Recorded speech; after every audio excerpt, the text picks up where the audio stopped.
I've been asked the question, was the Prophet poisoned before his death?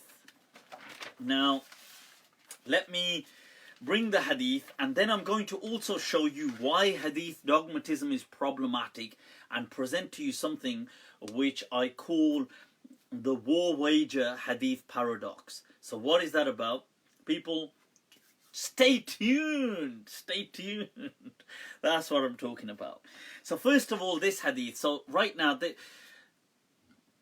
there is a notion, people, that the Prophet was poisoned and died as a result of this poison. Now, many ex-Muslims and atheists and Islamophobes have taken it to social media, saying that, look, the Prophet died a humiliating death. The Prophet of Islam, having been poisoned, and this hadith is in Bukhari and Muslim and Abu Dawood and Darmi and Musnad of Ahmad and all these hadith books. So what is this hadith about? So there's a hadith, and what I'll do is take the main one, which is in Sahih Bukhari, and it does have, it resonates in Abu Dawood as well, and the Sunnah of Darmi and the Musnad of Ahmad. Now the hadith states that the Prophet said in his in his dying illness that, Ya Aisha, O Aisha, ma azalu ajid alam at-ta'am, I continue to find, or I still feel the pain of the food, alladhi akaltu bi Khaybar, that the food that I ate in Khaybar, which was the poisoned food that I ate in Khaybar. فهذا أوان وجدت انقطاع أبهري من ذلك السم. So this is the time in which that poison is cutting my aorta, the arteries to my heart. Now, so basically what the Prophet is saying in this hadith, if this hadith be true, which it isn't, but I'm just going to say, if this hadith be true, the Prophet is saying, I at this stage am finding that poison finally killing me. The poison which we ate back in Khaybar 3 years prior to this incident. Now this hadith is in Bukhari, it is in Abu Dawood, it's in Darmi, and there's variations to this story which are in Sahih Muslim and in other books.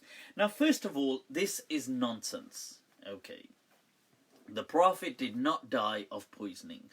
I don't know which genius along the way got this idea to somehow think, I know why, that it would be awesome if the Prophet was not only a prophet but also a martyr. I mean, I don't know at what stage this incident got fabricated or people recreated this event, but they did. This hadith or this story is massively contradictory. I will show the contradiction and then also show from the chain perspective why it is unacceptable. So let's take a look at the chain first. Taking the strongest, which is Sahih Bukhari, and it has its chain in Darmi and Abu Dawood and Musnad of Ahmad. So in Sahih Bukhari, hadith number 4428 is narrated from Yunus, from Zuhri, who says, قال عروة قالت عائشة, that Aisha said, يا عائشة ما أزال أجد ألم الطعام الذي أكلت بخيبر, that I still continue to find this poison from that food. Now Yunus, the problem with Yunus right here, Al-Aili, is that Abu Zur'a has transmitted about him that when he would not transmit from something that was written, it was as though he had nothing. He was not a scholar, a master of hadith. He was not a hafidh. ليس بالحافظ. He says, إذا أخذ من حفظه لم يكن عنده شيء. If he was trying to narrate from memory, he was unreliable. Okay. Imam Ahmad states about him, لم يكن يعرف الحديث. He was not somebody that even knew hadith. And he mentions that يشتبه عليه hadith al-Zuhri, that he would often mix up hadith. Like sometimes he would be transmitting one hadith from somebody over here, one from somebody over here, and he would put parts of it with him and parts of it with him. So Yunus al-Ayli, there are already huge problems with him. Waqi' transmits about him, Ra'aytu Yunus wa kana sayyi' al-hifz. He says, I saw Yunus and he was terrible in his memory. Ibn Sa'ad, the famous Ibn Sa'ad, says about him that laysa bil hujjah, he is not an evidence. And he says, Rubbama ja'a bi shay' al-munkar, and sometimes he brings some hadith that are unacceptable. Okay. Second person in the chain is Zuhri. And Zuhri here is not saying he heard, and he is a mudallis. Ibn Hajar has put him from the Tabaqatul Thalitha in his Mudallisin book. Al-Ala'i considers him to be a mudallis. Ad-Darqutni considers him to be a mudallis. Unacceptable, the chain is not connected. He himself, Urwa, who Al-Hakim also mentions that some of his narrations he also kind of tries to cover up sometimes because he hasn't heard them directly. Some of his narrations he hears through his brother, Abdullah. And Darqutni highlights that there's problems sometimes with Urwa, as does Nasa'i. Urwa here himself does not say, I heard. He just says, Qalat Aisha. Aisha said. So as you can see, this chain is problematic. There is a varying chain bringing the same hadith in Abu Dawud. And that chain has the person in it, Muhammad ibn Amr al-Ansari, who Yahya ibn Sa'id al-Qattan says problematizes as a problematic narrator, as does Imam Malik, as does Yahya ibn Ma'in. Even Ibn Hajar says that although he's a truthful person, but he makes mistakes. And Ibn Sa'ad said, Yustad'af, he's considered weak as well. Right now, and then there's a narration in Musnad of Ahmad. Once again, it comes from Zuhri with An'ana, so it's unacceptable. Right now, you'll find that with most of the chains. But now let's go to the content of this hadith. The problem with the content of this hadith, people, is this is the incident that after the Battle of Khaybar, which you know was it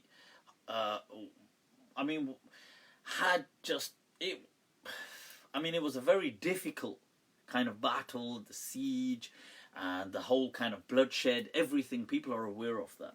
Now, after that, according to this incident, the Prophet was invited by a Jewish woman to eat some food. So he goes along, and in this hadith, which is in Abu Dawud, him and the companion and other companions go to eat this food. Amongst them, Bishr ibn al-Bara, radiyallahu anhu. Now they sit to eat, and whilst they're eating, the angel Jibreel alayhi salam tells the Prophet that don't eat it, there's poison in it. So the Prophet refrains and says, hey, stop people, stop eating it. But Bishr radiallahu anh has already eaten it. Therefore Bishr dies. Or in some narrations he dies there, in some narrations he dies within a few days. Now when he dies, then once again the narrations disagree. Some say when he dies, then the Prophet asks the old lady. Some say no, he asks the old lady there and then, why did you poison us? And she says, well, because if you're a prophet, you're going to find out anyway, weren't you? So then the Prophet responds. She says, well, if you weren't a prophet, I would have killed you for what happened in Khaybar. If you were a prophet, well, you ought to find out anyway. And the Prophet in Sahih Muslim's narration says, مَا كَانَ اللَّهُ لِيُصَلِّتَكِ عَلَى ذَلِكَ, that Allah would not let you carry out something like that. Now check this out. He will not let you poison me. This is that same hadith. What is it saying in Bukhari? Oh, I'm finding the poison is now killing off my arteries. It's cutting off my arteries, my aorta. This is already a contradiction. The fact that Bishr ibn Barra radiallahu anh dies from that poison. How can that poison take 3 years when Bishr has already died from it? So Bishr eats it and he's dead, and the other person eats it and hey, lo and behold, 3 years later he dies. That's not how that kind of poison can work. So somebody had asked, can this be equivalent to toxic radiation? No, it can't. This is not radiation. This is poison. Okay, the person who ate it, the people who ate it, Bishr allegedly, I mean, this whole incident is fabricated, but according to this story, Bishr dies there and then, or within a few hours, or at most a few days, he dies. That's in the narration, that's in Abu Dawud, that's in the other texts. So if he dies, how can other people or the Prophet take years, up to 3 years to die? That is nonsensical. The other thing is, according to the same hadith in Sahih Muslim, the Prophet said to the old lady, "Ma kana Allah liyusallitak ala dhalik." Allah would not let you get away with something like that. He would not empower you to do something like that. Okay. So that contradicts massively. I mean, this is a huge problem. You can't accept this. The other thing is that this goes to show that, you see, Allah said in the Quran that Ya ayyuhan nabi balligh ma unzila ilayk, that, O messenger of God, that stand up with the message. Allah will protect you. And here evidently Allah has not then protected him. That Allah says that we will na'simuka minan nas, we will protect you from people, but evidently he didn't, because he was poisoned and he died. So this, and then that's actually a good verse as well, that Allah mentions, as Ustad Khalid has said, وَلَوْ تَقَوَّلَ عَلَيْنَا بَعْضَ الْأَقَاوِيلِ لَأَخَذْنَا مِنْهُ بِالْيَمِينِ وَلَقَطَعْنَا. That Allah mentions that, look, if the Prophet had been making up verses against us, we would have seized him and we would have cut his aorta, and that we would have cut him from his arteries, as in that would have been finished. Now the wording of this hadith, although using different words, is referring to the same kind of phenomenon of, I feel my arteries or aorta is being cut off. So non-Muslims could then use that to show, well, maybe the Prophet was making things up, because the Quran said that وَلَوْ تَقَوَّلَ عَلَيْنَا بَعْضَ الْأَقَاوِيلِ, if he had made up certain verses against us, this is the kind of death that God would have given him. He would have cut off his aorta and arteries as a punishment, as the Quran states. Now, you see, this is an humiliating kind of response. This is not dignifying our Prophet, this is humiliating him. Not to mention the fact that then they say, well, the Prophet said, oh, here's a hadith that whoever eats such and such dates can never be impacted by poison or by magic. And then, ironically, what are the two things they say the Prophet was impacted by? Magic and poison. I mean, this is ridiculous. This is an insult to our Prophet, sallallahu alaihi wasallam. This is why, people, we need to stop giving these khabru ahad primacy above the Quran. We need to learn from the examples of Imam Malik, Imam Abu Hanifa, that when a hadith comes that contradicts the overall message of the Quran, you need to put it aside. Look, when Imam Malik, when the hadith came to him, that the dog, this is how, when a dog licks your bowl and you must wash it, and he said, look, I accept that it has come with a solid chain. I accept that. He said, but the Quran teaches us something different. فَلَا نَدْرِ مَا حَقِيقَةُ. We don't know what this hadith is on about. We're going to put it aside. We're not going to accept it. It's problematic. It cannot be a true hadith. And he said, by accepting these one-on-one, لَيَنْزِعُ الدِّينَ مِنْ بَيْنِ يَدَيْكَ. The deen will be snatched from in front of you. Al Aidan has asked, what if the poison was delayed as a miracle? As a miracle of what? Of humiliation? To humiliate the Prophet? Because the Quran seems to suggest that this is the kind of death you will get if you lie against God. And lo and behold, that's what these people are saying is the kind of death the Prophet suffered. So once again, you see, you can't have it. And Bishr ibn Bara radiallahu an is the companion. Right, so, sorry, just one moment, just reading this. And Bishr ibn Bara radiallahu an is the companion who dies there and then, according to this incident.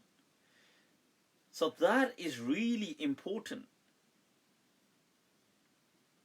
So this is the whole, this is why, because the reason I'm saying this, people, so Surah Al-Haqqa, verse, you've got 44, going into 45 and 46, shows this, that look, تنزيل من رب العالمين, that the Quran, ولو تقول علينا بعض الأقاويل, had of the Prophet made up the Quran, لأخذنا منه باليمين, that we would have seized him, ثم لقطعنا منه الوتين, then we would have cut off his supply. Now, to say that he died in a way which he had his kind of aorta and arteries cut off, as is the description of the Prophet himself saying, I'm feeling this, in reverse engineering can almost make this verse apply to him. So it's a humiliation. So it's saying inadvertently that the Prophet was humiliated. And that is unacceptable. Let alone the fact that the story is ridiculous. And the fact that, look, in all honesty, if you took this incident to be true, let's just investigate it. So the Prophet is there, the angel comes to teach the Prophet that, hey, there's poison in that food. But what, they can't do it fast enough to save the life of Bishr ibn al-Bara? What, the angel can't come fast enough? Like what, God? I mean, what is going, since the angel's going to come anyway, since you're going to break all the laws of nature and have intervention anyway to save all, because in the same hadith the Prophet said, raise your hands from the food, irfa'u aydiyakum, don't eat the food, but Bishr ibn al-Bara had eaten it, so he died. So the Prophet failed in saving all his companions, and the angel Jibreel alayhi salam, an atheist could argue that, well, okay, he saved all of these, but he failed in saving one person. I mean, why not just come a bit quicker, since you're going to come anyway? So, I mean, you see, because either the angel is not going to come, or he is going to come. If he is going to come, why is he coming to save the people from this poison, but, well, one person died? So that's still a failure. Okay, you could say that there's some success, there's relatively, okay, saved all these people, but he failed on one companion. So it's still an insult. And then the Prophet being poisoned is an insult. And this is how the Prophet dies, by suffering with that poison and dying. What a ridiculous statement. This hadith is a false hadith. The chain is unacceptable. As I mentioned, it has these people like Zuhri, it has An'ana, it's unacceptable, Yunus is critiqued, and all these things and these other ruwat, and then it clashes with the Quran, with the teaching of the Quran, and general understanding of Islam. Okay. So people, with that, I want to take us to, somebody said that's called taqdeer, that's called destiny. No, it isn't called destiny. That's called that's just simply called humiliation. To say that the Jews poisoned our Prophet and he died as a consequence of that is actually, what you don't realize is you're insulting Islam, you're insulting God, and you're insulting our Prophet. Because our Prophet did not die because somebody poisoned, because that's like saying, well, really the Prophet ought to have lived on, but the Jews kind of finished him off. I mean, what a ridiculous thing to say. So, people, please just think sometimes what you're actually saying. Now,